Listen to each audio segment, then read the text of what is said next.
Welcome to Prachi Academy YouTube channel. पिछले Jharkhand GS के class में हम लोग मानभूम का स्टडी कर रहे थे।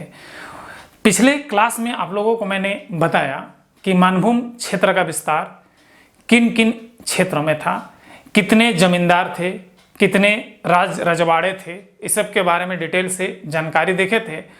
और पिछले क्लास में मैंने ये भी बताया कि मानभूम क्षेत्र मुगल के संपर्क में कब आया था।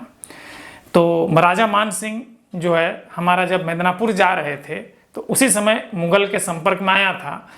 और हमारा जो हजारीबाग का दो गो क्षेत्र जो परगना के रूप में छय और चंपा, ये मुगल काल में बिहार प्रांत में शामिल था, बाकी हमारा शामिल नहीं था। मतलब एक्चुअल में अगर मानभूम की बात करें तो ये मध्यकालीन भारत के इतिहास में पूर्णतः स्वतंत्र जनपद या स्वतंत्र राज्य था ये सब। ठीक है, तो चलिए उसी टॉपिक को आज हम लोग कंटिन्यू करते हैं जो पिछले क्लास का है। ठीक है, तो पहला पॉइंट है, देखिए बंगाल के सीमा में होने के कारण, वही चीज बोल रहे हैं, बंगाल के सीमा में होने के कारण, बंगाल में तो मुगल का कब्जा था और इधर बिहार में भी मुगल का कब्जा था, लेकिन ये सीमावर्ती क्षेत्र होने के कारण और जंगल झाड़ ज्यादा होने के कारण, ठीक है, यह क्षेत्र पर मध्यकालीन भारत में जितने भी मुस्लिम आक्रांता थे, जिसको हम लोग मुगल शासक कह सकते हैं, ठीक है, ये हमारे झारखंड प्रदेश को, मतलब कि ये मानभूम प्रदेश को मैंने कि गुलाम नहीं बना पाए थे, मतलब ये कंप्लीटली स्वतंत्र था। उसी का हम लोग जिक्र कर रहे। देखिए बंगाल सीमा होने के कारण मानभूम क्या है, मानभूम के राजा और जमींदार मध्यकाल में स्वतंत्र थे। मैंने अभी यही चीज बताया। अब देखिए ये शुरू से स्वतंत्र होने के कारण प्रजा में घोर अराजकता था। मतलब यहाँ पे कोई नियम कानून नहीं था, कोई लॉ नहीं था, जो बाहुबली हुआ उसी का नियम कानून चलता था। मतलब यहाँ पे कंप्लीटली अनुशासनहीनता था, मैंने अनुशासन था ही नहीं यहाँ पर। क्योंकि मान लीजिए अगर अभी लॉ एंड ऑर्डर नहीं रहेगा तो जो थोड़ा सा बाहुबली रहेगा, कोई जिसको धमकाए तो पिस्टल निकाल कर ठोक देगा, बोलेगा कुछ कर भी नहीं करेगा। आज अगर कोई आदमी को गोली नहीं मारता है तो एक डर है कि न्यायपालिका है, कि न्यायपालिका में हमको जेल हो सकती है। तो एक्चुअली में यहाँ पर शासन व्यवस्था नहीं होने के कारण, यहाँ पर तो न्यायपालिका था नहीं, जो बाहुबली था उसी का दबदबा चलता था। तो इसी के कारण यहाँ पर प्रजा में भी अराजकता था। जो दबंग थोड़ा सा रहता था उसी का बोली बोलता था, जो कमजोर रहता था वो दबल रहता था। कहने का मतलब यहाँ प्रजा ही प्रजा में लड़ते रहता था, कंप्लीटली अनुशासनहीनता थी यहाँ पर। ठीक है, तो ये चीज को कह रहे हैं, प्रजा में घोर अनुशासनहीनता जीवन बिता रही थी। अब ध्यान दीजिएगा, ये जो मानभूम क्षेत्र है यहाँ पर लुटेरे और चुआड़ मतलब जैसे कि हम लोग उधर पांच परगना क्षेत्र में जैसे कि कोई बदमाशी करता है, जैसे लूट छिनतई करता है, या लड़की लोग को टोन कसता है, चाहे लड़की लोग को लाइन मारता है, किसी लड़की बहू बेटी को मैंने कि क्या बोलते हैं उसको, कमेंट पास करते रहते हैं, मतलब बड़ा चुआड़ लड़का है बोलते हैं। ये गाली है हम लोग के पांच परगना क्षेत्रों में, याद रखिएगा इस चीज को। ठीक है, तो एक्चुअली में ये लुटेरे और चुआड़ एक समुदाय था जो ये लोग कृषि नहीं करता था। इसमें जितना ही था, ये लोग कृषि नहीं करता था, मतलब दूसरा का संपत्ति को लूट करके अपना जीविका का माध्यम बनाया था। ठीक है, तो यहाँ पर क्या था, लुटेरों और चुआड़ों का कारण सर्वत्र असुरक्षा का माहौल था। मैंने किसी को भी निकाल करके तीर कमान खींच लिया, बंदूक तो था नहीं उस समय, तलवार निकाल लिया, भाला निकाल लिया, बलम निकाल लिया, ठीक है, तबला निकाल लिया, बेटा 2 पैसा दो तुम्हारा संपत्ति तो काट देंगे, डकैती कर लेता था। तो जिसके कारण इस एरिया में पूरा अराजकता फैला हुआ था। ठीक है, तो यहाँ पर किसका बसेरा था, मानभूम में लुटेरा और चुआड़ लोगों का बसेरा था। ठीक है, जब इस क्षेत्र में अंग्रेज प्रवेश किया तो देखो हम बता रहे हैं, यहां पर एक चीज हम बता रहे हैं, देखिए 1763 ईस्वी की बात कर रहे हैं। ठीक है, तो 1763 ईस्वी में अंग्रेज हमारे आया था कहाँ, ढालभूम क्षेत्र पोरहाट राज्य में आया था। पोरहाट राज्य पढ़ा चुके हैं, पोरहाट राज्य। अब पोरहाट राज्य में जैसे ही फर्गुसन 1763 में घुसा तो वहां पर झाड़ग्राम के राजा के साथ भयंकर युद्ध किया, और इस भयंकर युद्ध में बहुत ही ज्यादा रक्तपात हुआ, बहुत ही ज्यादा खून खराबा हुआ। पिछले क्लास में जब हम पोरहाट राज्य और ढालभूम राज्य बताए हैं और कोल्हान राज्य, उसमें आपको हम बताए हैं इस चीज को। ठीक है, तो जब यहाँ पर ढालभूम में आक्रमण किया जगन्नाथ ढाल के समय, ठीक है, तो यहाँ पर बहुत ज्यादा खून खराबा हुआ। तो खून खराबा के डर से, क्योंकि मानभूम क्षेत्र में छोटा छोटा जमींदार था और छोटा छोटा राजा था यहाँ पर। तो डर से कुछ राजा अंग्रेज की अधीनता को स्वीकार कर लिया और उसको टैक्स देना मुनासिब समझ लिया। और कुछ तो लड़ते रहा, जिसमें से जगन्नाथ ढाल थे, कोल्हान राज का लड़ाका मुंडा लोग थे, ठीक है, लड़ाका हो जिसको कहते हैं, वो लोग थे। वो लोग गुलाम कभी एक्सेप्ट नहीं किया, लेकिन बाद में एक्सेप्ट किया। मतलब कि ध्यान दीजिएगा, मानभूम और कोल्हान इसको गुलाम नहीं बना पाया। इसको गुलाम बनाने के लिए अंग्रेज को 20 साल लगा है, 2 दशक, 20 साल, मतलब कि 1763 से 1863 में ये गुलाम, 1763 से 20 साल जोड़ दो, जो 1783, 1863 नहीं, 100 साल हो जाएगा उसमें, तो 1783 मतलब 20 साल लगा है इसको इस क्षेत्र पे कब्जा करने के लिए। तो देखो, जब इस क्षेत्र में अंग्रेज प्रवेश किया तो यहाँ का राजा और जमींदार, सबसे पहले जितना भी राजा और जमींदार था, जब झड़ग्राम का कत्लेआम को देखा तो ये लोग भी डर गया। बहुत ज़्यादा खून खराबा हुआ झड़ग्राम के राजा के वहाँ, ठीक है। तो इस खून खराबा देख करके ये लोग डर गया और जितना भी मानभूम का राजा और जमींदार था, ये लोग विचार विमर्श किया। अब विचार विमर्श किया, बोला कि हम लोग कंपनी की सेना से नहीं लड़ेंगे, क्योंकि लड़ेंगे तो हम लोग की मौत निश्चित है। तो क्या करेंगे, चलो जंगल में पलायन कर जाते हैं। तो ये लोग कंपनी से लड़ना नहीं चाहते, इसलिए अधिकांश लोग डर से जंगल का शरण ले लिए, ठीक है, डर से जंगल का शरण ले लिए। अब कुछ जमींदार और राजा अंग्रेज की जो बंदोबस्त नीति को अपना लिया कि चलो हम अंग्रेज के अधीन में रहकर अपना शासन करेंगे।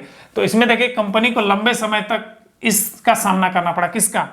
यही विचार विमर्श कर किया, ये लोग डर से जंगल में घुस गया तो कब्जा करने तो सका नहीं, कि जैसे ही कंपनी का सेना आता था ये लोग लूट करके जंगल में घुस जाता था। और अंग्रेज को साला जंगल के बारे में इतना नॉलेज था नहीं, ये लोग होकर छुप छुप करके, जिसको नहीं कहते हैं वो गुरिल्ला युद्ध करता था ये लोग, ठीक है। गुरिल्ला युद्ध में लोग निपुण था, जंगल में छुप करके वार करता था, सारा सामान लूट लेता था। तो अंग्रेज को ये जो लूट खसोट वाला, जो लुटेरों और चुगाड़ों को बहुत लंबा समय तक सामना करना पड़ा इस अराजकता को खत्म करने के लिए। उस अराजकता को खत्म करने के लिए 20 साल लगा अंग्रेज को। 1763 में घुसा और 1783 में जा करके इस अराजकता को ये लोग खत्म किया। मतलब 2 दशक में लगा कैप्चर करने में, सिर्फ हम लोग को झारखंड का 2 क्षेत्र को कैप्चर करने में। अब बिहार को उतना जल्दी कर लिया था। मतलब समझ सकते हो कि बिहार को गुलाम बनाने में उसको आसानी हो गया, लेकिन हमारे झारखंड क्षेत्र को अंग्रेज गुलाम बनाने में, यानी कि लोहे का चने चबाने के बराबर हो गया था उस सबको। बातों को समझिए, लोहे का चना चबाना मतलब समझ रहे हैं कि बिहार में अटैक किया तो तुरंत गुलाम बन गया, अरे यहाँ पे चला अटैक करा तो गुलाम ही नहीं बन रहा, उसी को लूट लेके जंगल में घुस जा रहा था। तो लोहे के चला चबाने के बराबर हो गया। लेकिन जो झड़ग्राम का जो हत्या हुआ, नरसंहार हुआ युद्ध में, उस नरसंहार से मानभूम का बहुत सारा छोटा छोटा जो जमींदार था लोग डर गया और वो लोग जो है बंदोबस्त प्रथा को एक्सेप्ट कर लिया। किसका? ब्रिटिश का। उसमें से जो राज्य और जमींदार थे वो थे, मेरे भाई ध्यान दीजिएगा, सुपुर, अमियानगर, बड़ा भूम, मानभूम, चतना। ये जो जमींदार थे यहाँ के, मानभूम में बहुत सारा और जमींदार है, तो मानभूम में छोटा छोटा और जमीन, पूरा मानभूम नहीं था, छोटा सा जमीन, ये लोग जो है एक्सेप्ट कर लिया किसका? बंदोबस्त प्रथा को, फर्गूसन का। तो फर्गूसन ने बंदोबस्ती लोग का कर दिया, सालाना बंदोबस्ती कर दिया और एक टैक्स क्या कर दिया? निर्धारित कर दिया कि इतना टैक्स देना होगा। तो सोचो कि मध्यकालीन इतिहास में भी गुलाम नहीं बना, अंग्रेज का जो आधुनिक इतिहास आया, ठीक है, उसमें जाकर के हमारा झारखंड प्रदेश गुलाम बना। किसका? तो अंग्रेज का। तो मुगल का भी गुलाम नहीं बना, उससे पहले भी जितना भी एशियन हिस्ट्री में भी गुलाम नहीं बना, अशोक के समय भी नहीं बना। मतलब ये शुरू से झारखंड प्रदेश एक स्वतंत्र राज्य रहा है।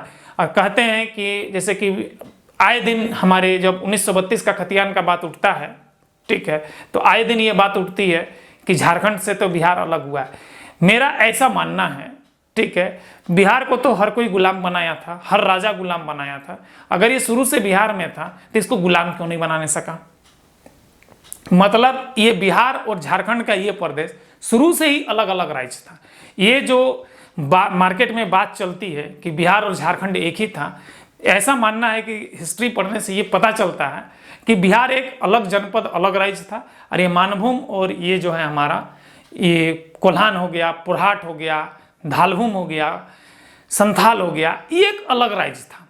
इसको बिहार से जोड़ नहीं सकते हैं, शुरू से ही ये एक अलग राज्य था, क्योंकि इसको ये लोग गुलाम नहीं बनाया था। क्योंकि ये हमारा अशोक के काल में भी गुलाम नहीं बना है, मध्यकाल में भी गुलाम नहीं बना है, लेकिन बिहार और मगध और अवध ये जो है हमारा अशोक के काल में भी गुलाम बना है, ठीक है। उसके बाद हमारा मध्यकालीन इतिहास में भी जो मुगल आक्रांता मुगल सम्राट लोग आए, मुगल का शासन आया, उस समय भी गुलाम बना, लेकिन ये प्रदेश गुलाम नहीं बना। तो इसको नोटिस कीजिएगा, क्योंकि अक्सर ये क्वेश्चन हमारे सवाल में आता है, झारखंड जब पढ़ते हैं तो इसको देखिए, इसको एक राजनीतिक मोड़ नहीं दीजिएगा, लेकिन आपके समझ के लिए बता रहे हैं कि ये एक अलग हमारा अलग राज्य ही था, इसको बिहार से जोड़ना उचित नहीं है। ये अलग राज्य था, अंग्रेज को अपना बंदोबस्ती करना था, और इसीलिए एक इसका मेन हाईकोर्ट बैठाया हुआ था कहाँ पे, पटना में। तो और कुछ बंगाल में, तो कसुरू में क्या कहता, बंगाल में ही टोटल था, तो क्या कहता, बंगाल, बिहार, झारखंड, उड़ीसा सबको जोड़ करके एक ही जगह मिदनापुर रेजिडेंट से कंट्रोल करता था। फिर बिहार में किया तो बिहार में हम लोग को शामिल कर दिया, तो अंग्रेज अपने सुविधा अनुसार बांटा था, इससे पहले ये शामिल नहीं था बिहार में, तो ये अंग्रेज करके गए थे, न कि ये। तो हमारा जो डिमांड था झारखंड अलग राज्य, वो बिहार से पहले से था, भले वो जो है हमको शामिल कर दिया, बिहार में अलग राज्य नहीं दिया, जाके 2000 में मिला, ये अलग मैटर होता है। ये तो हमारा संवैधानिक और कानून का प्रोसीजर है, क्योंकि उसमें राज्य बनाने के लिए बहुत सारा क्या होता है, नियमावली होती है, उसका सीमा रेखा होता है, जनसंख्या होता है, फिर हमारा लोकसभा, राज्यसभा, विधानसभा का संख्या देखा जाता है पॉपुलेशन के आधार पर। इससे सारा क्राइटेरिया जब फुलफिल होता है तो एक राज्य का निर्माण होता है। तो हो सके उस समय वो क्राइटेरिया फुलफिल नहीं कर रहा होगा बिहार में, इसलिए झारखंड को मिला दिया गया होगा, लेकिन बाद में जब क्राइटेरिया फुलफिल हुआ तो 2000 में क्या कर दिया गया, अलग हुआ। तो बहुत बड़ा कानूनी प्रोसीजर है, लेकिन ये कहना गलत है कि ये बिहार का ही अंग था। ये जो है था, ये अंग्रेज लोग किए थे क्राइटेरिया के कारण, लेकिन ये अगर ऐसा देखा जाए, अगर इतिहास अगर पढ़ा जाए, तो ये झारखंड एक पहले से ही एक अलग अभिन्न अंग था, बिहार के साथ नहीं था, इसको जबरदस्ती सटाया गया था। क्लियर है? चलिए आगे चलते हैं अब यहाँ पर, ठीक है। अब देखिए यहाँ पर जब बंदोबस्ती प्रथा कर दिया, जब टैक्स सालाना निर्धारित कर दिया, शुरुआत में किसको किसको किया, सुपुर को किया, अमिया नगर को किया, बड़ा भूम को किया, मानभूम को किया, चतना को किया, ठीक है। सालाना टैक्स के साथ बंदोबस्त कर दिया। कौन किया? तो 1763 ईस्वी में फर्गूसन किया। फर्गूसन कौन था? मिदनापुर रेजिडेंट से आया हुआ एक कर्नल था, जो हमारा झाड़ग्राम में आक्रमण किया था, ढालभूम का राजा को भी मजबूर किया था, लेकिन हमारा कोल्हान राज्य को नहीं, होदेशम राज्य को नहीं कर पाया था, उसके लिए दूसरा कोई आया था, ठीक है। अब आगे चलते हैं। तो यहां पर जब देखा कि चोर और चुआड़ का, नहीं, लुटेरे और चुआड़, चोर चुआड़ कहते हैं हम लोग का 5 परगना क्षेत्र में, देखना, चोर चुआड़, लुटेरा, बदमाश, ये गाली है हम लोग को उधर। तो एक्चुअली में ये जो लुटेरा का समूह था, इसको लुटेरा या चुआड़ कह सकते हैं, ठीक है। तो ये चुआड़ लोग क्या करता था, लूट लेता था, जंगल चल जाता था। तो अंग्रेज को लगा कि यहाँ पर अगर सैन्य अभियान करेंगे तो खत्म करने तो सकेंगे नहीं, तो जंगल में भाग जाता है, तो बंदोबस्त करके जाएंगे, फिर अगर मिदनापुर रेजिडेंट, ठीक है, तो फिर साला ये थाना को ही लूट के ले चल जाएगा हथियार अंदर। तो सबसे अच्छा ये होगा कि हम यहाँ पर एक थाना ही एस्टेब्लिश कर दें टैक्स वसूलने के लिए। मान लो कि टैक्स वसूल के हम मिदनापुर ले जा रहे हैं, चुआड़ लोग रास्ते में लूट लिया, तो साला सरकारी खजाना का घाटा होगा। तो उससे अच्छा क्या करते हैं, यहाँ पर एक थाना ही बना देते हैं। तो यहाँ पर सैन्य अभियान न करके, ध्यान दीजिएगा, मैंने कि यहाँ का आदमी इतना मजबूर कर दिया अंग्रेज को कि शासन कहीं और से नहीं चलेगा, तुमको यहाँ पर एक कोर्ट बैठाना पड़ेगा। जैसे कोल्हान में भी हुआ, कोल्हान में पढ़ा चुके हैं होदेशम को, ठीक है, उसमें भी वहाँ पर एक थाना बैठाना पड़ा उसको, ठीक है, और इसका चाईबासा सदर रखा था, ठीक है, पढ़ा चुके हैं कोल्हान में, ठीक है। तो उसी तरह से मानभूम में भी एक थाना एस्टेब्लिश करना पड़ा इसको। बिहार में ऐसा नहीं करना पड़ा था, वो लोग डायरेक्ट शासन कर रहे थे, एक जगह पे कंट्रोल करके बाकी छोटे छोटे क्षेत्र में शासन कर रहे थे, लेकिन यहाँ पर नहीं कर पा रहे थे लोग। जब तक थाना एस्टेब्लिश नहीं करेंगे हम लोग का नहीं हो पाएगा। तो मतलब इन्होंने, फर्गूसन ने सैन्य अभियान को छोड़ करके एक अस्थायी सैन्य टुकड़ी हमारा मानभूम क्षेत्र में रख दिया, और जो थाना का एस्टेब्लिश किया वो कहाँ पर किया, बलरामपुर में किया। देखिए यहाँ पर हमने लिखा होगा कहीं, अस्थायी सैन्य टुकड़ी को रखा, इस कहीं पर लिखे होंगे,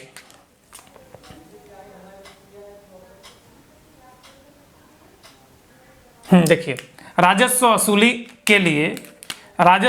के लिए बलरामपुर में थाना का स्थापना किया, ठीक है, लिखे हैं, देखिए यहाँ पर राजस्व वसूली के लिए थाना का स्थापना किया।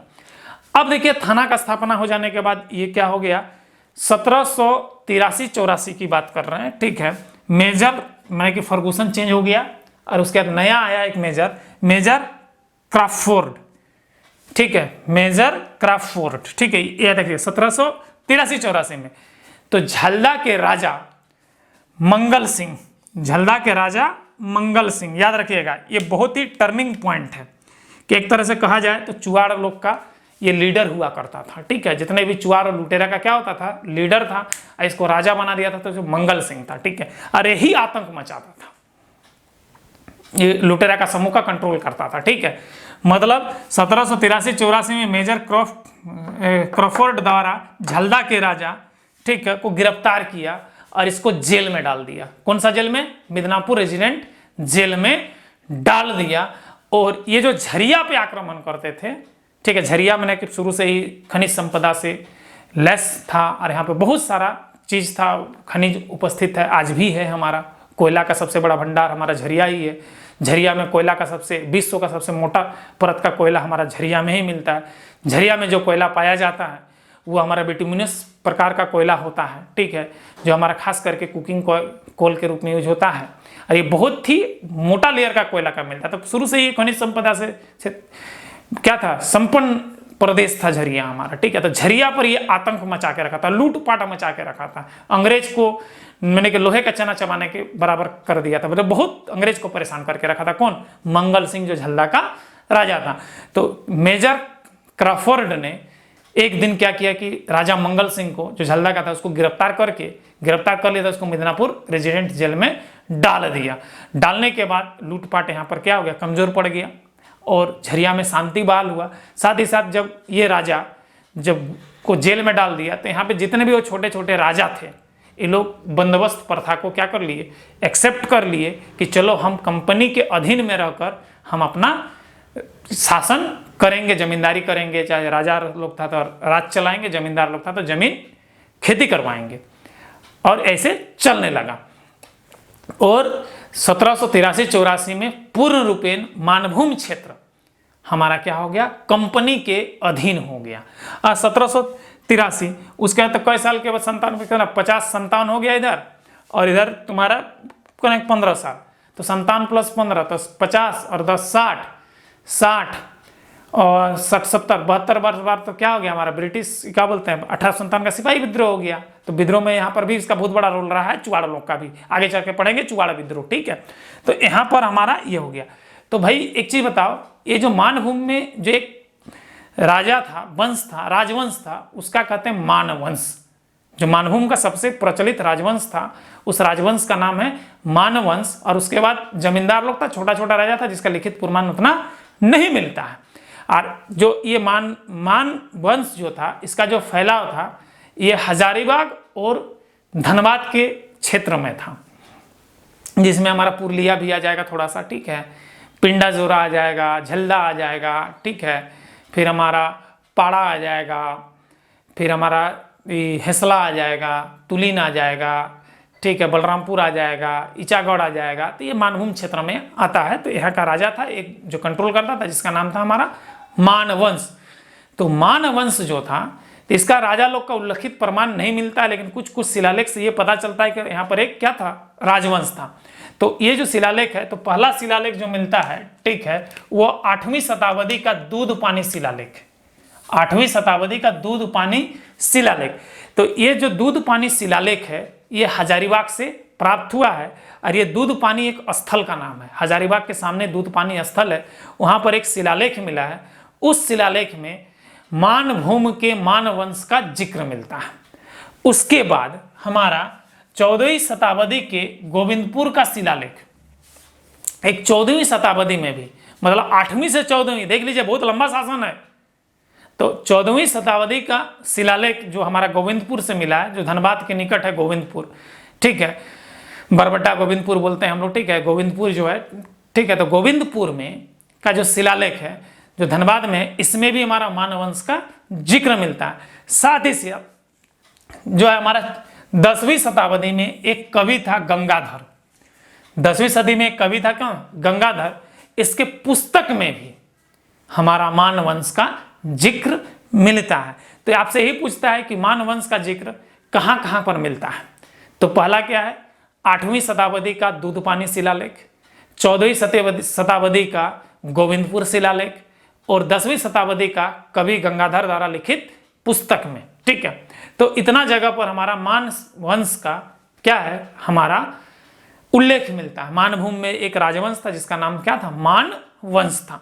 अब ध्यान दीजिएगा, मान वंश के जितने भी राजा हुए साला बहुत हरामी थे ये लोग, बहुत ही हरामी जिसको बोलते हैं, खास करके औरत के प्रति गाली देने का मन करता है, क्योंकि ये लोग औरत पे अत्याचार खूब करते थे, बहुत ज्यादा अत्याचार औरत पे करते थे। ये लोग बहुत ही ज्यादा क्रूर और गुस्सेला प्रवृत्ति के जितने भी मानभूम के मानवंश का राजा बना, सब ने की क्रूर, क्रोधित, अत्याचारी, व्यभिचारी, सब यही सब था ये लोग, ठीक है। खास करके महिला लोग के ऊपर बहुत ज्यादा ये लोग अत्याचार करते थे। कौन, मानवंश के राजा लोग।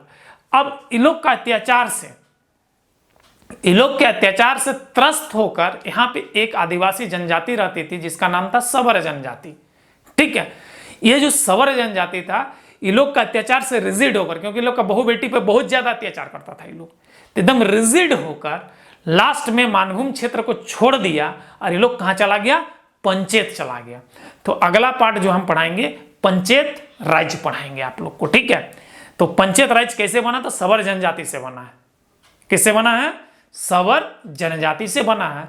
और ये लोग सवर जनजाति कहां से पलायन करके आए थे, तो मानभूम से पलायन करे। किससे त्रस्त होकर, तो मान वंश के क्रूर, निर्दयी, अत्याचारी, व्यभिचारी, बदमाश राजा लोग के की शोषण के कारण मानभूम को छोड़ करके पंचेत आ गए थे, ठीक है। तो यहाँ पर लिखे भी हैं, देखिए सवर जनजाति क्या हो गया, ये महिला के अत्याचार करते थे, इसलिए ये कहाँ चले गए, हमारा सवर जनजाति जो है हमारा कहाँ चले गए, पंचेत चले गए। देखिए मानवंश के राजा काफी क्रूर और निर्दयी थे, महिला पर अत्याचार करते थे।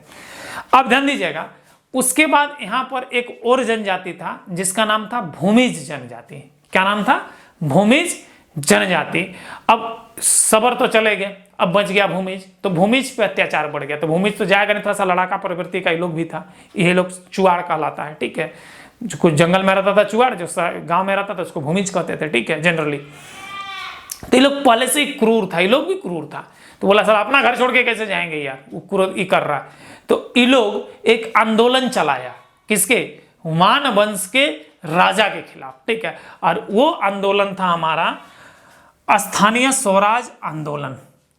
स्थानीय स्वराज आंदोलन चलाया कौन, भूमिज के द्वारा चलाया गया था। और किसके विरुद्ध में चलाया गया था, तो मानभूम के, मानवंश के राजा के विरुद्ध चलाया गया था, ठीक है। और इन्होंने ये आंदोलन चलाया, और इस आंदोलन के बाद क्या हुआ कि मानवंश थोड़ा सा स्थिति डगमगा गया और धीरे धीरे मानवंश क्या होने लगा, डाउन होने लगा। तो ये था मेरे भाई मानभूम के क्षेत्र विस्तार, मानभूम के राजा। अगले पार्ट में हम लोग देखेंगे पंचेत राज्य। ये देखिए पंचेत राज्य यहाँ पर है। ये पंचेत राज्य किसने बनाया, हमारा सवर जनजाति ने बनाया था।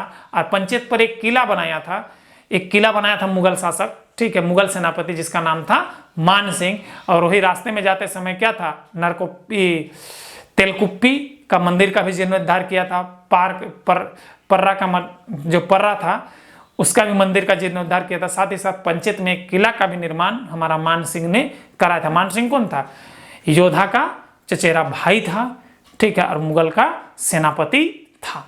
तो अगला जो वीडियो देखेंगे वो हम लोग किससे पढ़ेंगे, हम लोग क्या चीज पढ़ेंगे, पंचेत राज्य के बारे में पढ़ेंगे। तब तक इसको आप क्या कर लीजिएगा, रिवीजन कर लीजिएगा। आशा करते हैं कि आज का क्लास आप लोगों को अच्छा लगा। अगर अच्छा लगा तो यहाँ पर एक लाइक बनता है। साथ ही साथ मेरे आने वाले वीडियो देखने के लिए इस चैनल को सब्सक्राइब कर लीजिए। आज के लिए इतना ही, बाय, जय हिंद।